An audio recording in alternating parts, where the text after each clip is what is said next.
The following program was made possible by the generosity of those who have determined to hold fast to the true Roman Catholic religion, as expounded by the Roman Catholic Church before the disasters of Vatican II and the so-called New Mass.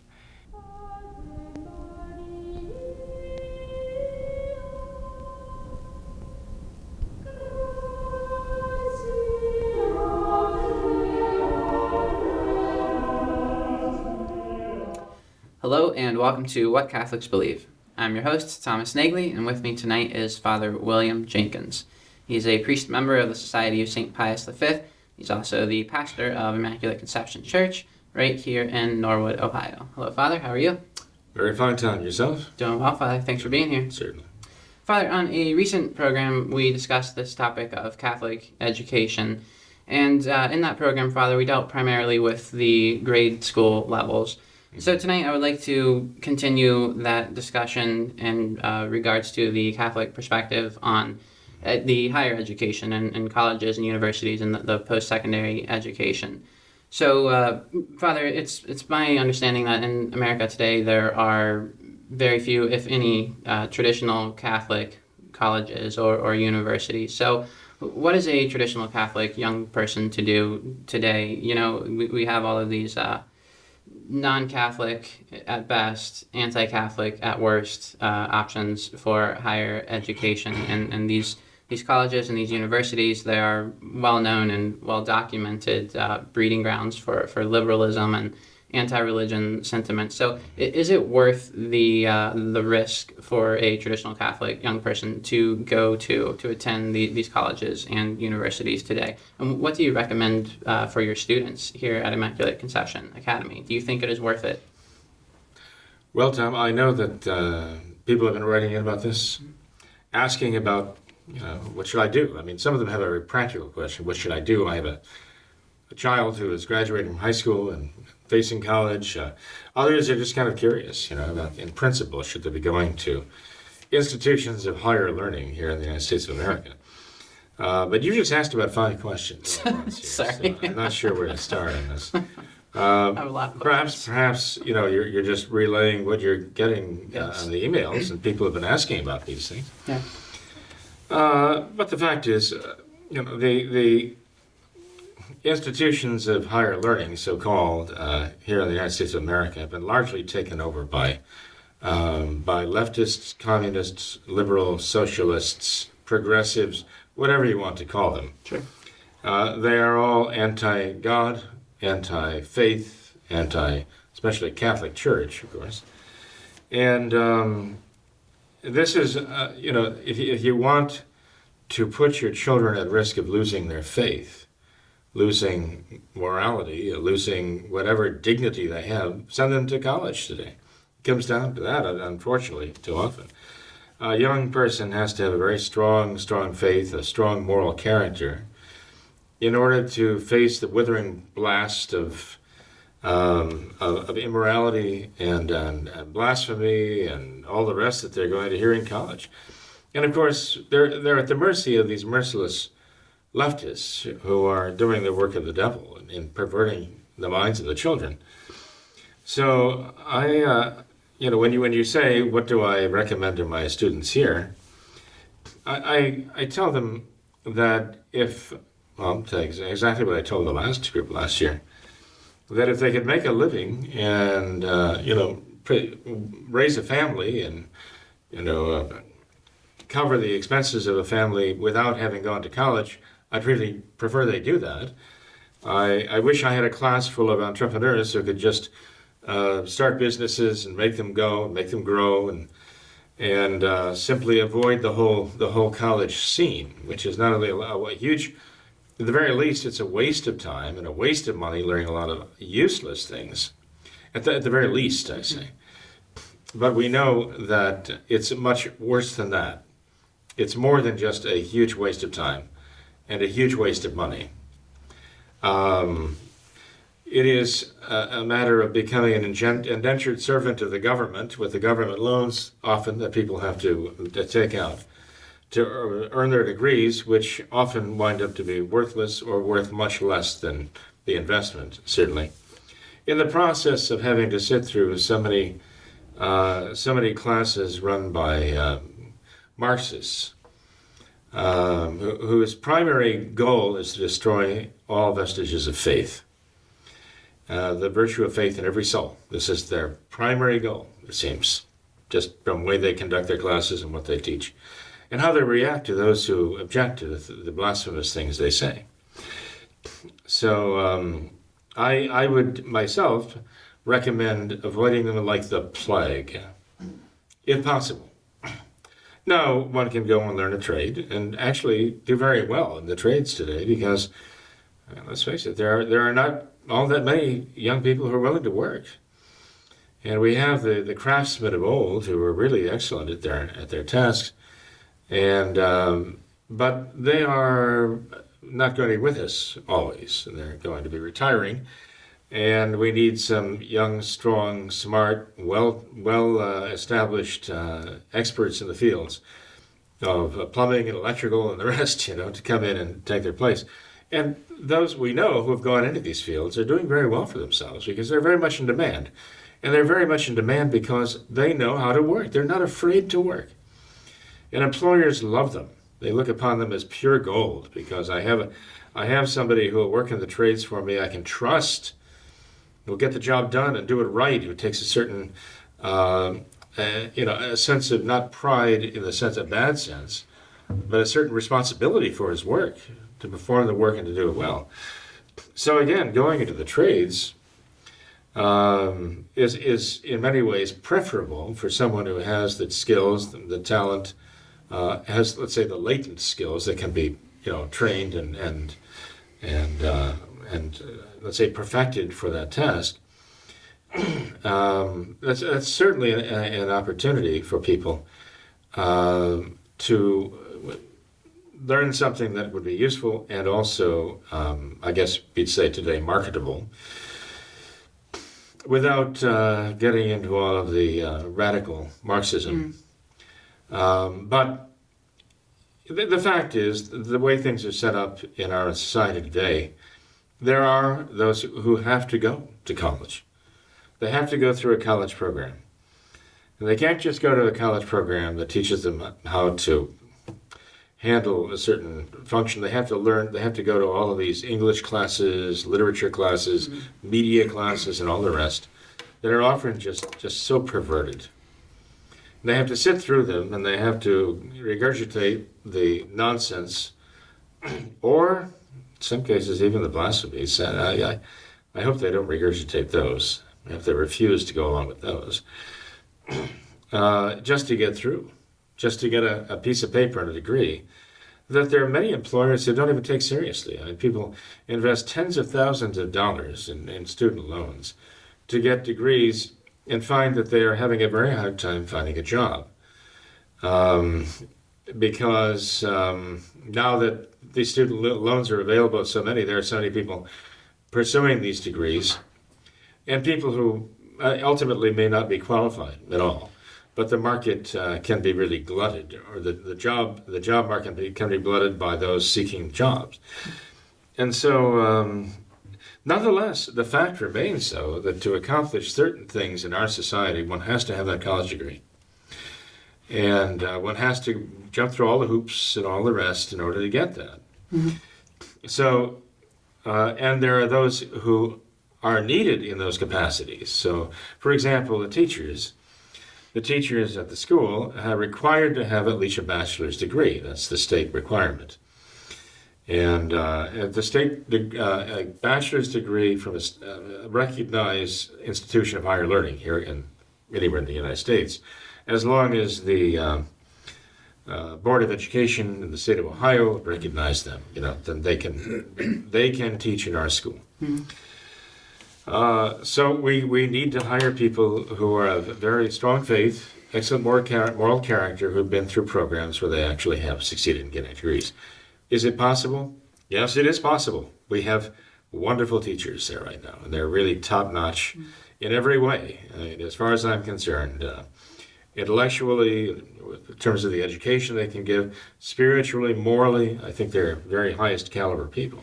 So it is possible to do this. But for everyone who succeeds, I'm afraid there might be thousands who don't. Well, Father, you say that there are some who should go and some that even have to go to college, but how does one know? How does say, an 18-year-old high school graduate, how do they know if they are one of those who is meant to go to college or pursue a Well, trade? in the first place, I mean, I think they should consult their parents. Okay, parents love them best of anybody in the world, we hope. And so what advice they give might not be infallible, but at least they know it's motivated by a genuine love for them. Sure. Unfortunately, parents might think in terms of the dollar, chasing the dollar, and what would give them the best income, and that's the priority. But that's not the priority. The priority is education. And ultimately, education is the formation of the intellect, which is a faculty of the soul. So we're talking about the formation of the soul here, and the formation of the conscience. And so that should be their priority, right. The formation of the soul of their child. If more parents thought in terms of their children's soul and the risk of their soul, the saving of their soul, if they thought in those terms, their advice would be somewhat different. Yet even if they gave the same advice, they'd be more careful. But in any case, I think that the individual student has to also exercise a certain amount of discretion. I mean, let's face it, by the time a young man or a young woman, and they should be, by the time they graduate high school, be young men and young women, because they have to start making decisions for themselves now. You'd think that they would be able to assess their own moral condition and be aware of their weaknesses. And hopefully their high school years would have shown them where their weaknesses are and enable them to realize, well, I'm in a certain danger here, and this probably would not be the best place for me, considering kind of the campus life I see or the things I hear about, this particular college or not. So, I mean, you'd want the students themselves graduating from high school and facing now a college career, as they like to call it. You'd like them to be very prudent in their choice. And you'd like them also to be thinking in terms of, well, how can I receive the education I need to go into my chosen profession, at least as far as I can know it now, and yet safeguard my soul. If the young person goes into college with the idea it's party time, I'm out from under the roof of my mom and dad, and I'm free, and I can do what I want, and have fun with my friends, and that's what college is all about, then I would tremble for the future of that child, ever growing up. But in any case, again, parents have to be aware of that too. But going to college requires a certain amount of maturity already in these young people. And they need to be realistic about that. When they examine their own consciences, their parents need to be realistic about it. I think they should also talk about the priests who know their son or their daughter, and others who might be able to give them very good advice. Other Catholic men, gentlemen and ladies, some who've been through the college experience, although they're usually the generation ahead.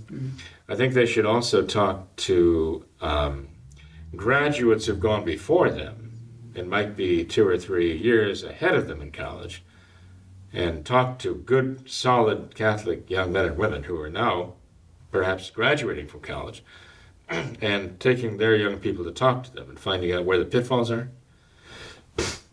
So thirdly, I would ask them to take them to people in academia. I mean, we know Catholic college professors, and even those who are not traditional Catholic, people who still have the faith. They might be confused about things today, but they still have the principle of the faith, and they're fighting a battle within those colleges to maintain some semblance of knowledge of the natural law, love for God, standing up for what is right. To actually have them talk to those who are in academia to get advice. All of that should be sought. Father, there's a particular scenario that I've seen play out many times. It seems to be very commonplace, and I'd like to get your take on this. And the scenario is that say a 17, 18, 19-year-old student will graduate from high school and is unsure of the career path that they would like to follow. And the advice that they're given very, very often is, that's okay if you don't know what you want to do yet. Go ahead and go to college and get all of your general education classes out of the way. You can kind of figure it out as you go. Would you recommend that course of action, Father? Someone who is totally unsure of what career path they would like to follow. They don't know yet if they would like to go into something that actually requires a college degree. They don't know yet if they would want to go into some kind of trade. But they just go ahead to college and just get their general education credits out of the way, and hopefully along the way somehow kind of. I would suggest they not go to college.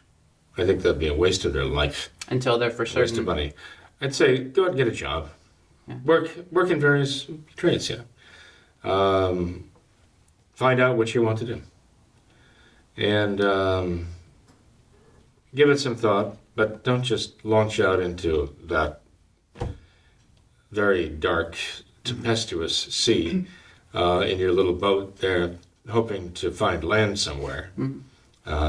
That I think would be suicidal. Would you say that the majority of high school graduates at least have somewhat of a good idea of what kind of field they would like to go into?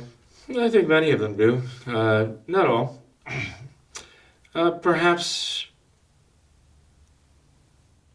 half or more than half, in my experience, have a good idea what they want to go into. And about half of those who know are very definite about it.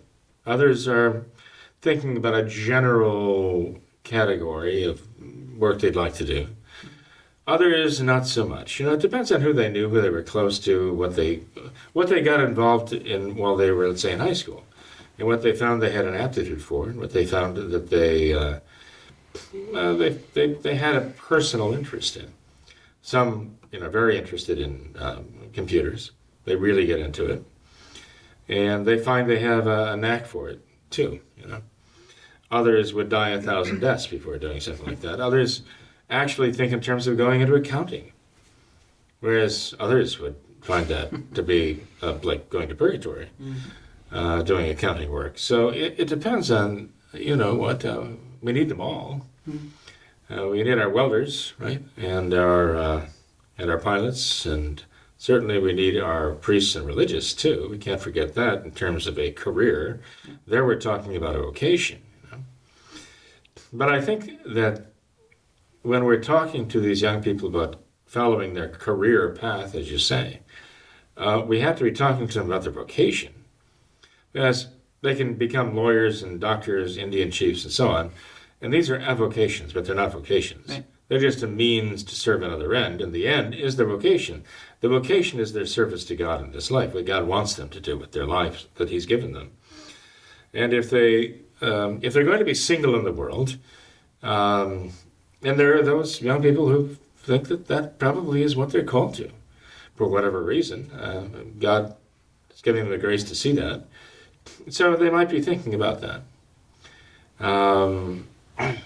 But still, you want them to go into a profession that will give them a very strong purpose in life as something that would be a service to God.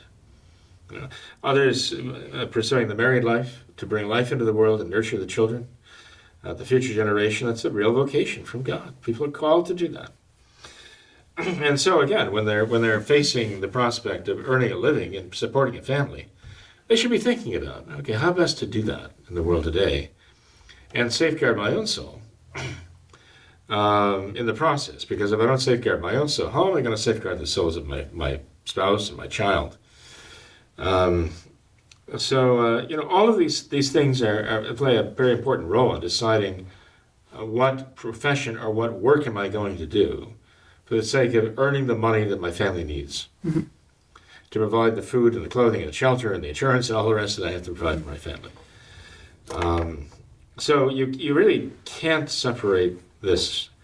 I don't think you should separate anyway in the child's mind, and it certainly shouldn't be separated in our minds when we're talking to the children about what they want to do for a living, as to why they want to make a living and who they're going to be making a living for.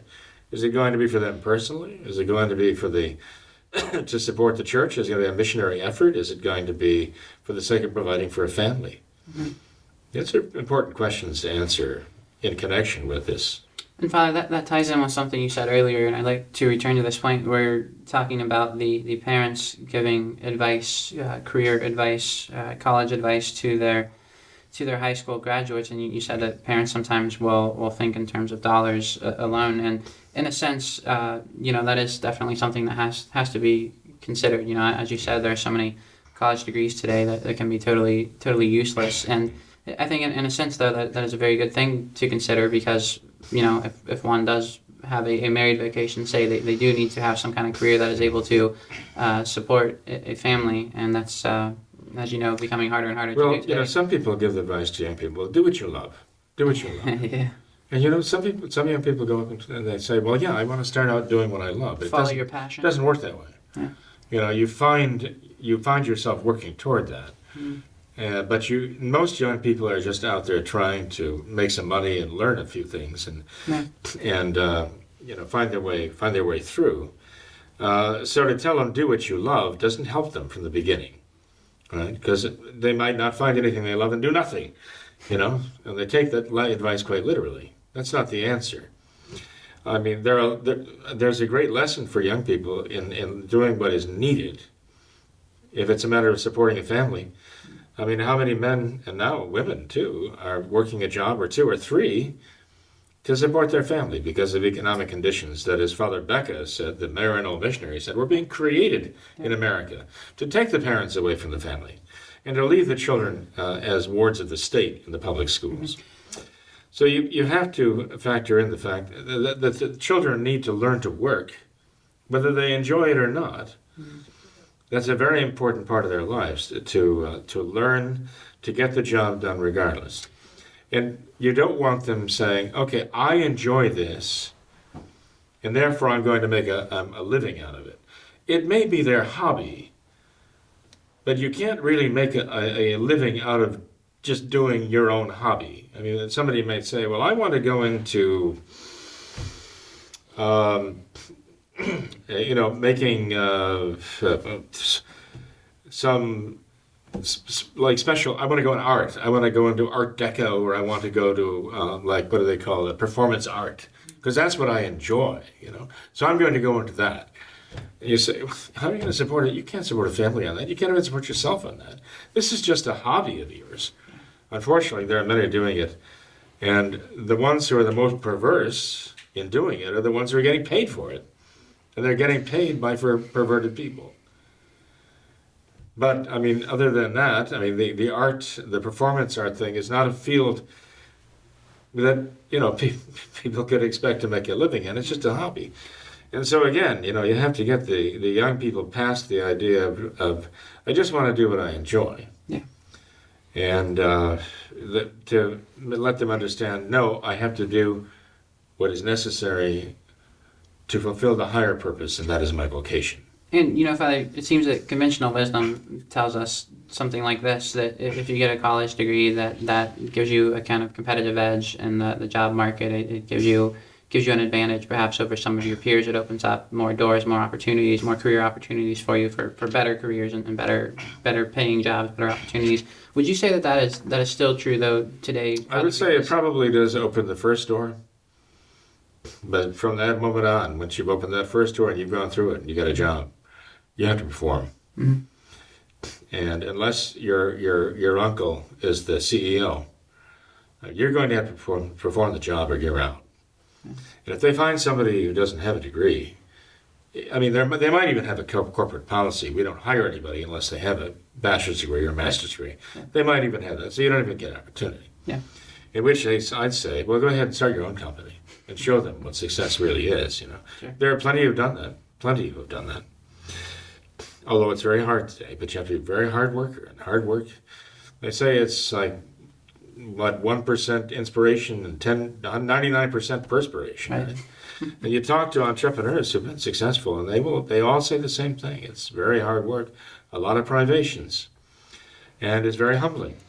But if you persevere, you can really succeed beyond your wildest dreams. But all of the people who've been through that have the same advice: be charitable as you go. Right? Don't be selfish about it. Think of it, what you're doing, as having a higher purpose. Okay? Not just being Scrooge McDuck to swim through your money. And because to work that hard at something, you have to see a higher purpose in it. than just chasing a buck. Right.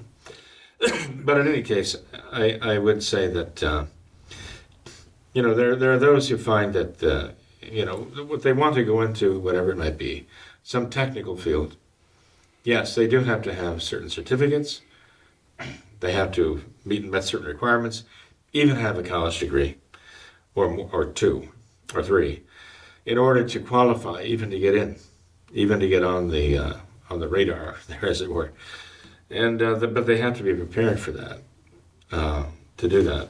So, but it give a competitive edge. Yeah, it might determine whether or not they even get a chance to enter the field. But once they get in there, though, they have to be able to perform and willing to perform, and get the job done, or no amount of paper is going to save them. Right. Well, Father, I'd like to return to another point that we've kind of touched on, and that's this idea of the student loan debt. I think right now in America the number is somewhere around $2 trillion of student loan debt. And what is the morality of this, Father? Do you think it's a sin against prudence to borrow this kind of money for a college education? What kind of parameters would you set for someone, say perhaps someone who has gone through all of this? These lines of reasoning that you've laid out, and they have determined that yes, in fact, they should go to college. They want to go to college. They think it's necessary. What kind of parameters would you lay out? Tom, I know enough young people who've gone so far into debt with their student loans that once they get the degree, they get successfully in the job market and get jobs, they're laden with this debt. Then they're trying to get married. They're trying to start a family with this debt hanging over their heads, and it's a debt slavery, is what it is. I mean, it really is a form of socialism. To get people into debt in this way, our young people, to get them into debt in such a way that they have to work for 10, 15, 20 years to amortize the student loans that they've got, right? I mean, I personally think that is gravely, not only wrong politically, economically, but even morally. It's a socialist program. It is a socialist program. Since when was the United States government supposed to be in that business? To make student loans, to get people through these universities. And I think the point is to get as many of these kids into these classrooms with these Marxist professors, to get as many of them as doctrinated as possible. And then to have them have like a chain around their neck, a chain of debt. So then, somebody who wants to become a hairdresser and takes out $30,000 in student loans to get to be a hairdresser, how long is it going to take them to pay that off? And what kind of debt slavery are they going to be in? What are they going to bring to a marriage then? But debt. So should students be borrowing any money at all to go to college? I mean, I can't say that universally with regard to everybody, right? But to borrow it from the government, I mean, I just can't see how that's an American thing to do, honestly. What should one? But I mean, what should one do then?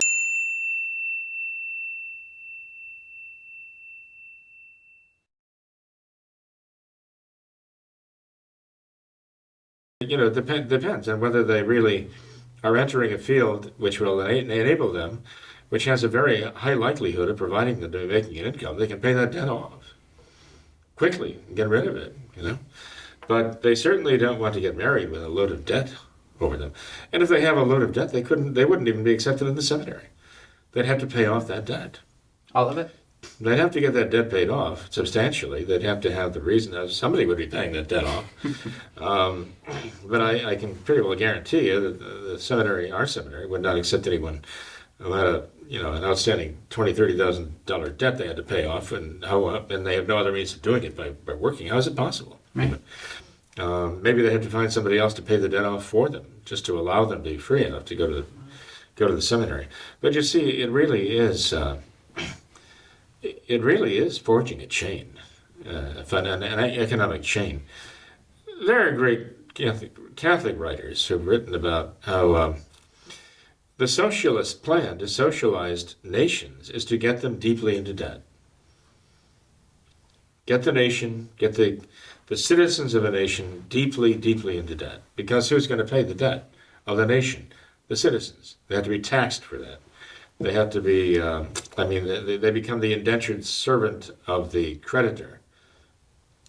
If it's the Federal Reserve banking system to which the money is owed, or whatever. I mean, it goes back to the time of kings, and the kings taking loans from banking houses, right, to pursue wars. Who pays for all that? The peasants in the field. And it's a form of tyranny. We see it happening before our eyes, but our young people are already graduating. If they graduate from college, they're already graduating with some cases massive debt, which will keep them in bondage for years. And I would just recommend them don't do that. That's very imprudent. You mentioned the sin of imprudence. I'd say that's the least you can say. Now, look, I mean, there are Democratic candidates for the nomination for, Democratic nomination for president that they are saying, well, we'll just forgive all the debts. We'll just write it all off. Well, that's how socialists do things. Yeah? But somebody's going to pay for that. Mm-hmm. So, Bernie Sanders or Elizabeth Warren or someone like that might say, yes, we'll just write it all off. Well, they can afford to do it because they're not going to pay that. But somebody is going to pay for that. Through taxation or some other means. Yeah. Well, Father, another question I'd like to ask in regards to this topic of traditional Catholics and their our viewpoint on college education, higher education. How do you feel about young women entering institutions of higher learning? There's it seems on the surface that a young woman who is going into college, she is typically of age to be married, and it seems that a college career could be a serious deterrent to marriage if one is say in the middle of pursuing a college degree, or even if one already has a college degree. Like you said, if they have some kind of debt that they're trying to pay off, that could be a deterrent to marriage. But even if they're in the process of obtaining this college degree, it seems that is a serious deterrent to marriage. So how do you feel about that? How do you feel about young women entering college? Well, society being the way it is today, unfortunately, that there are women who actually have to work to support themselves, and including have to work to support families. It's the way it's set up. And again, in socialist nations, they kind of lean that way, almost. Why? Because they undermine the masculinity of the man. They undermine that. If the man is supposed to be, by God, the provider. And in leftist, progressive, Marxist nations,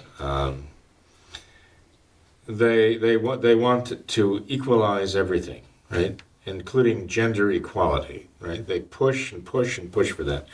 Hey, Tom, you look at the old pictures from Soviet Russia and from communist China.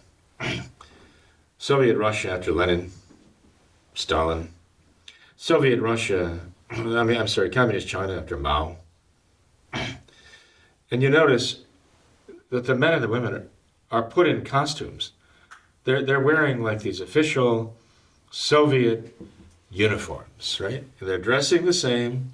They're supposed to act the same. They do the same work in the factories and so on.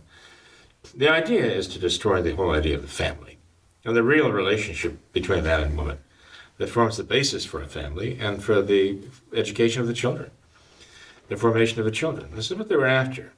They wanted the sole allegiance to be to the party, always the Communist Party. Big brother, right? All of our love, all of our devotion is directed to the party, the will of the party. And in order to make that happen, they have to destroy the allegiances in the family. They have to get the children to denounce the parents for speaking against the party. They have to get the spouses turning each other in for expressing sentiments against the party, right? And this is tyranny that not only is past, but it's coming. This is the kind of tyranny the leftists want. Are trying right now to put in place. And when you see this with women, the idea of getting them into the colleges, even though they're just going to college for the sake of going to college, maybe they're there looking for an MRS degree, as they say, right? They just want to find somebody to marry. Bad idea to look around colleges for try to find somebody to marry. You might find somebody there, but there are a lot of other better places to look, perhaps. But in any case, and I don't mean the bars, they're certainly not there, ever. But in any case, I would say if there's a woman who is thinking, perhaps my vocation is not to the religious life, perhaps my vocation is not to the married life, I don't know. And I do have to make provisions for providing for myself. And so I'm going to pursue a higher education for that purpose. I would say, well, she has a legitimate reason to do that.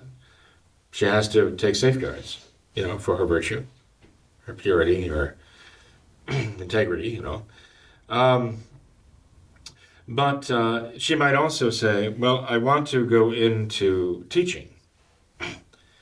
And this is what I want to do professionally. And perhaps even as a sister, as a religious. And she might find out that a degree would be helpful in this regard. I would say to her, well, if you have a vocation to religious life, it's a big risk for you to go to college. So you'd better talk, if you think you have a vocation to religious life, you'd better talk to the superiors of the religious community and ask what they would advise you to do, what they would want you to do, assuming that you would be trying to enter and, pursue the religious life there, and follow their advice and their wishes in that matter. Because the religious life is your vocation, anything else you're doing in college is an avocation, right? And must be at the service of the vocation.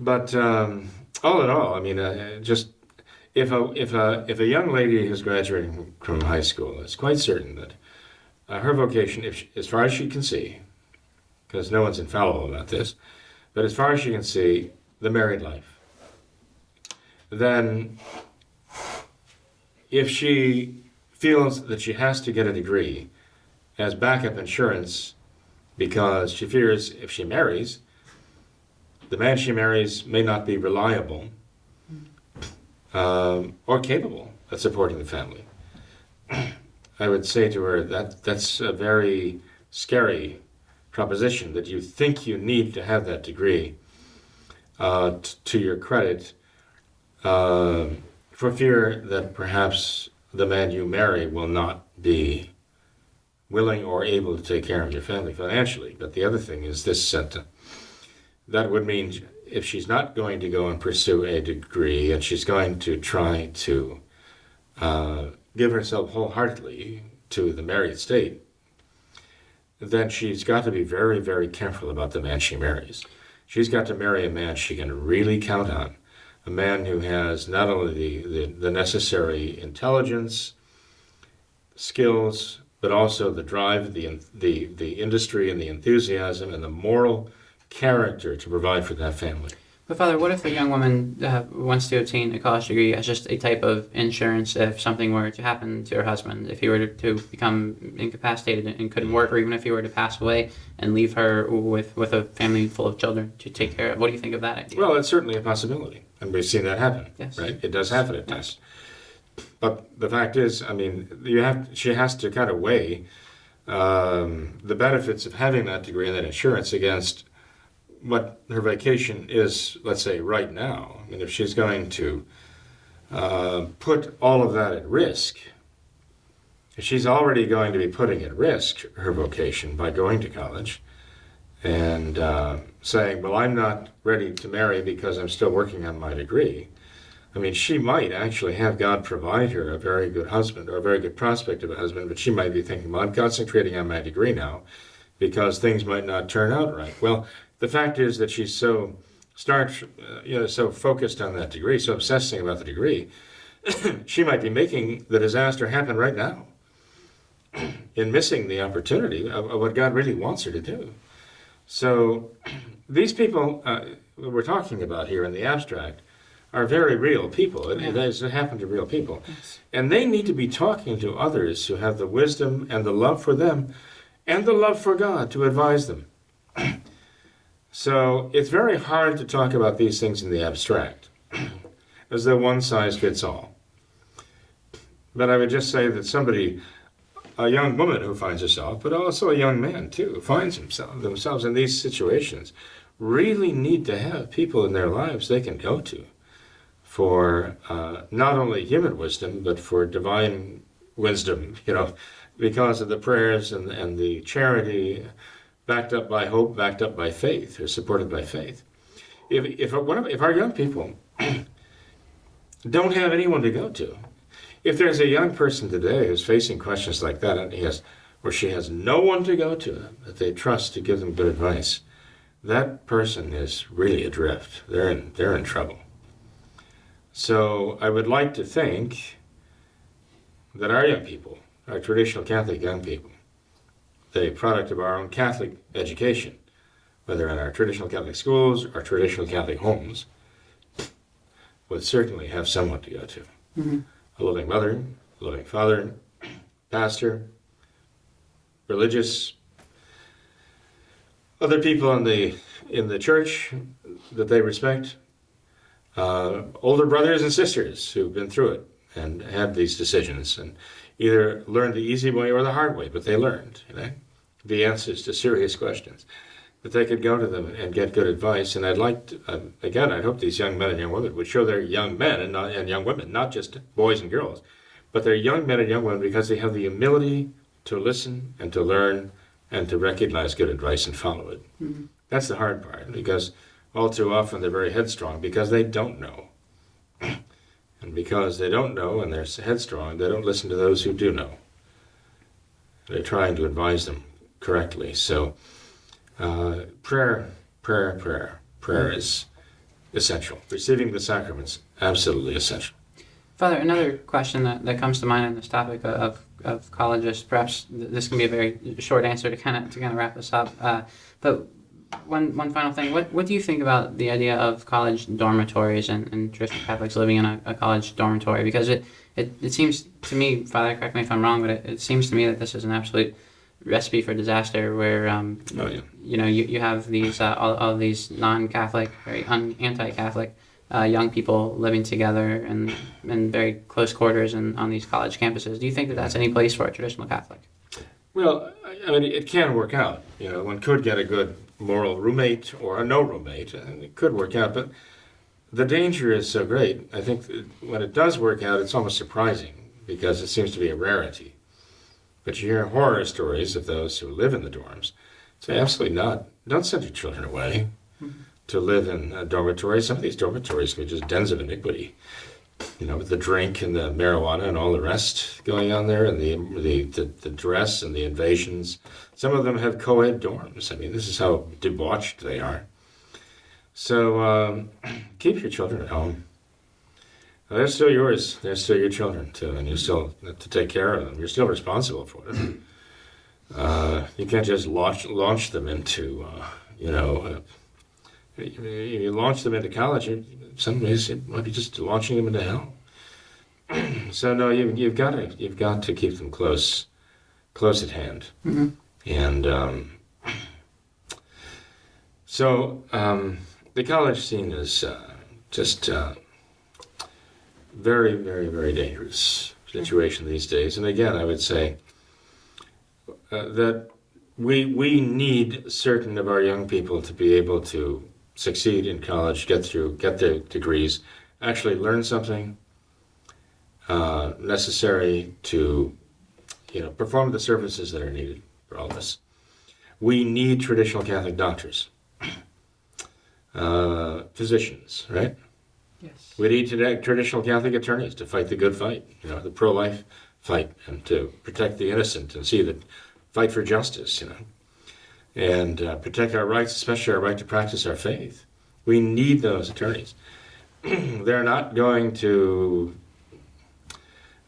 get a degree out of a box of Cracker Jacks, They're going to have to work for it.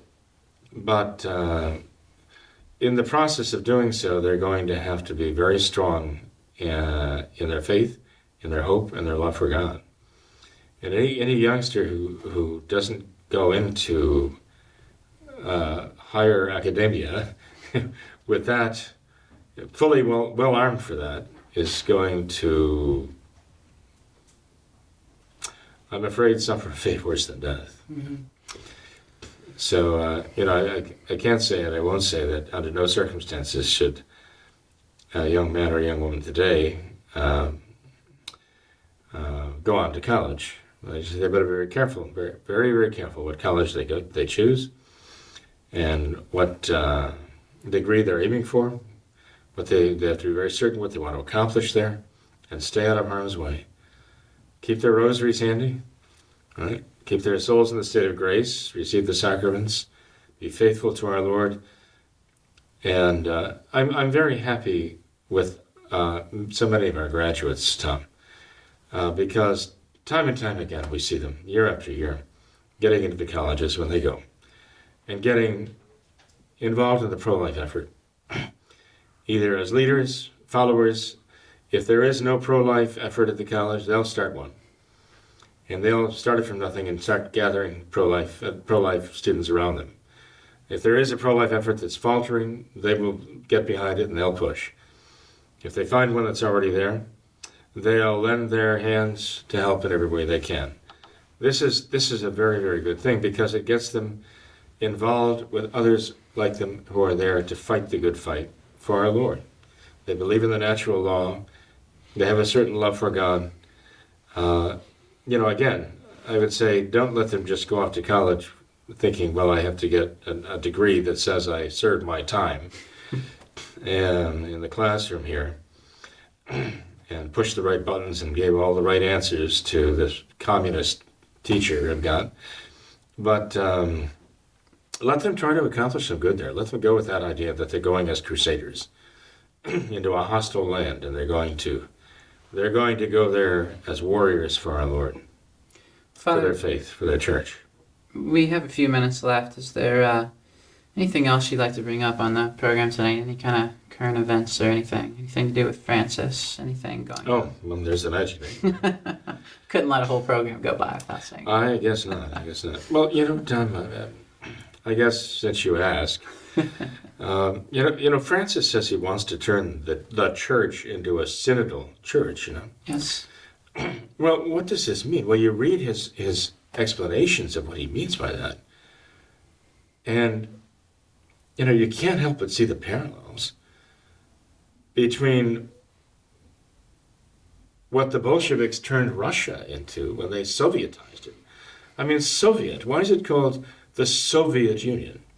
Why is it called Soviet Russia under Lenin and Stalin? Well, Soviet is the Russian for a council. It's like a workers' council. And you get this council of handpicked people together to determine the fate. And you get these councils over councils, and up to the party itself oversees all these councils. It's a Soviet system, But it all works supposedly from the ground up, but it really doesn't, does it? It didn't in the Bolsheviks' land, and it doesn't when the totalitarians and the dictators and all start talking about forming these little work groups and so on. They've already got a predetermined conclusion. They pick the ones they're going to listen to. They pick those who are going to serve in those councils and who are going to be the voices there. They have a predetermined ending that they're working toward. And so it is with Francis, too. That's exactly what he's been doing. He wants to Sovietize the church. He wants to turn it into the Soviet church of, Pachamama or whoever. Hey, look, you saw the staff. You heard about the staff he carried there. You know that to start the liturgy they used to start the youth synod, right, was actually a witch's stang. Everybody knows that now. Right. And everyone has seen the picture of him carrying this thing, okay? Many have seen the picture of the two witches who gave him this, the Kabbalists, Right. who gave him the stang. And now here he is in the closing mass of the Amazon Synod, carrying the staff with the four faces of the four gods and goddesses, right? The four prime gods and goddesses pictured there in relief on his staff of the Mother Earth goddess, the Father God, the moon god, the sun god. The faces are there and all around this, all around the staff, very prominently featured there. And he carries that into their liturgy there. You know where this is going. I mean, he wants to de-Christianize the world. He certainly wants to de-Christianize the souls of Catholics. And his aim is that of Voltaire. There's no doubt about it. And he intends to accomplish that by these Soviets that he's calling to the Vatican and presiding over, to accomplish this very evil purpose. It just is amazing to me there are those who still insist on going ahead with this. And it amazes me also that there are those who insist that they can still say at the altar, even in the 1962 Latin Mass that they offer, like the Society of St. Pius X, the Fraternity of St. Peter, or the Institute of Christ the King, that they can still say una cum Papa Nostro, Francesco. They can say that they are one in faith with him.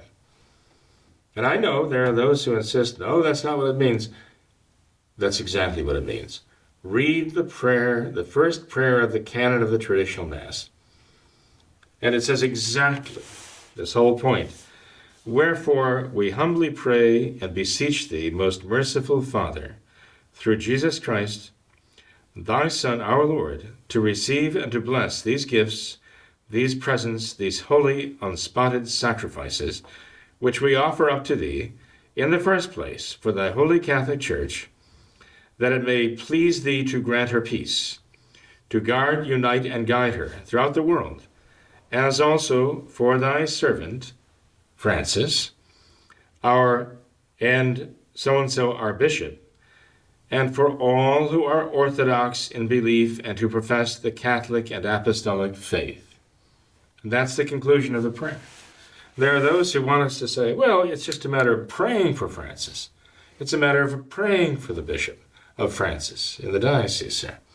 Look, it says it all when it says we are praying for these and these and these and all, and it's supposed to include. It's not saying, well, we're praying for Francis, we're praying for the bishop, and we're also praying for those who have the faith and those who profess the faith. As though it's saying, well, this excludes the Francis and the bishop from having to have the faith, but because it says we're praying for Francis, praying those, and then it says we're praying for those who have the Catholic faith. Now, those who try to make us understand the prayer that way are false prophets. That's ridiculous. That's absurd. Right. The fact is, it assumes, it presumes, it takes for granted, you might say, that the Pope and the bishop are of those who are orthodox in their belief and to profess the Catholic and Apostolic faith. It is a lie. It is a bald-faced lie when you speak of Francis and his Novus Ordo bishop as professing the Catholic and Apostolic faith, because they don't do so. And so many of these clergymen agree with that point. They understand that. If you were to ask them, are you one in faith with Francis? So many of them would actually say, well, no, I'm not. I am not one in faith with Francis. Would you consider it to be a falsehood, telling a lie, to say that you are one in faith with Francis? I think many of these men would say, yes, it would not be true to say that I am one in faith with Francis. And yet they will stand there at the most solemn moment of their life, when they're about to consecrate the body and blood of Christ in the Latin Mass, the traditional Mass, and say those words, and realizing that this is not true. I'm professing something that is not true. I'm telling God, and I'm telling the congregation here, that Francis is professing the true and apostolic faith, the Catholic faith, when I know that's not true. No, that's a great evil. As I mentioned one time before, Tom, and you gave me the hint there that we got to wrap things up, and I understand that. But there was a time when Monsieur Lefebvre, Archbishop Marcel Lefebvre, came to the seminary in Ridgefield. And he called me into the room, and I saw him. And he asked me point blank, do you say the name of, at that time, John Paul II in the canon of the Mass? And I told him, no, Monsieur, I do not. I never have, to this day. And he was silent for a moment, and then he said, well, why not? And I said to him, he might have been expecting me to say, well, he's not the Pope, we all know he's not the Pope. But what I said to him was, Monsieur Lefebvre, I understand that what I'm saying there is that I am one in faith with him. And I don't believe that's true. I have good reason to believe that I am not one in faith with John Paul II, because I hold the traditional Catholic faith in its entirety. And based upon statements that he's made and actions that he performed, I have good reason to believe that he does not hold to the traditional Catholic faith. And as I'm standing at the altar about to consecrate the body and blood of Christ and facing our Lord there in the host, I cannot be telling a bald-faced lie and stating something in prayer there that I'm convinced is not true. So I think that'd be a sacrilege. And Monsieur Lefebvre just sat there, it seemed like a long time. And then he dropped the subject, never brought it up again. Never brought it up to me again.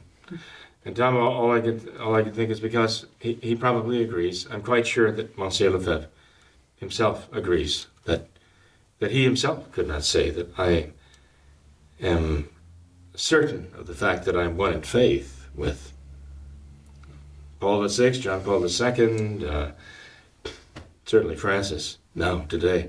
If it's ever become apparent, it is apparent today that one cannot honestly say that he is one in faith with Francis. If he is a Catholic, if he's a Catholic priest, he cannot say that he's one in faith with Francis, honestly.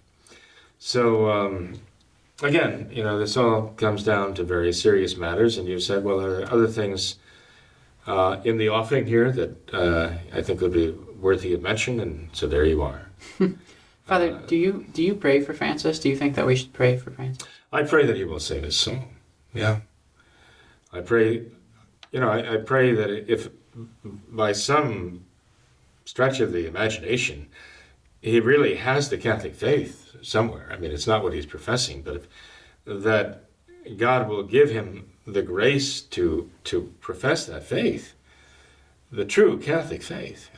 I pray that if he does not have the Catholic faith, as from all appearances he does not, yet he absolutely explicitly rejects the Catholic faith, I pray that God will give him that faith, and then give him the fortitude and the love for God to profess it even unto martyrdom.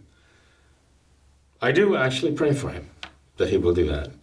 And not only for his own sake, but for the sake of all those poor people who are following him seemingly so blindly. Their souls depend upon this too.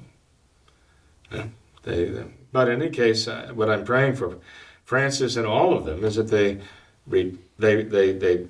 their faith be restored, the traditional Catholic faith be restored in them, and that they return to the practice of the traditional Catholic religion. In the Mass, the true sacraments, and all the rest that is involved in practicing the traditional Catholic faith. So, yes, in answer to that question, I do. Okay. But I pray for a lot of other things too, of course. I hope so. I'm praying for all of those who are practicing the Catholic faith, that they will be steadfast. Mm-hmm. So I have confidence in that. Well, Father, thank you for being here tonight. This has been a very enlightening program, I believe. I hope so, Tom. Thank you. Yeah, no problem. Thanks to our listeners. Yep. Yeah, thanks for your support. We certainly appreciate that. Mm-hmm. For all of those who are willing to sacrifice for the program and financially support, there is Mass. I offer Mass every single month specifically, uniquely for your intentions. So I want you to know that that is an act of gratitude, sincere gratitude for your support. Definitely. Well, thanks to all of our viewers for watching this episode of What Catholics Believe. Until next time, we ask that you all remember the words of Our Lady of Fatima, to consecrate yourselves and your families to the Immaculate Heart of Mary, and to pray and do penance. Thank you, and God bless you.